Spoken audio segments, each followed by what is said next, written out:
Rob Kardashian, toujours en guerre contre Blac Chyna, dément l'avoir frappé.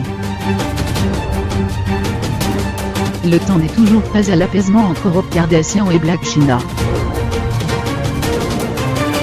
En pleine guerre devant les tribunaux depuis le mois d'octobre 2016, date à laquelle l'ancienne stripteaseuse de 29 ans a porté plainte contre l'entière famille Kardashian pour diffamation et mauvais traitement. Elle les accuse notamment d'avoir saboté l'émission de télé-réalité Robé. Chyna, les parents de la petite Dream, 13 mois, continuent de s'écharper par avocat interposé, se rejetant mutuellement la faute dans une classique confrontation du type il dit, elle dit. Cette semaine, c'était ainsi au tour du frère de Kim K de répondre à la plainte de son ex-fiancé. Selon le site de Blast, l'homme de 30 ans dément fermement avoir levé la main sur son ancienne compagne.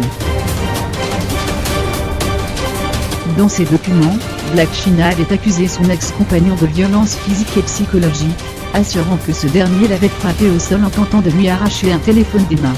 Dans sa défense, le jeune papa a en outre souligné que la jeune femme n'avait subi aucune blessure et aucun préjudice, preuve selon lui que ces accusations de violence ne tiennent pas la route.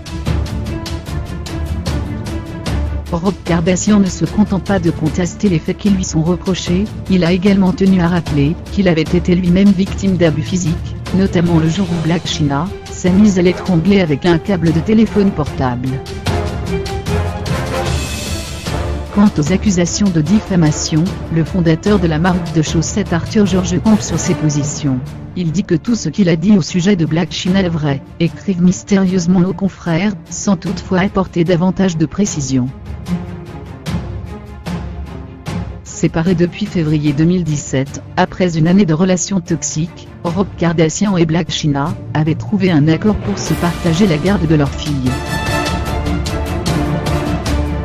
Le premier avait accepté de verser $20 000 de pension alimentaire à la seconde, laquelle avait accepté de retirer sa plainte pour violence conjugale.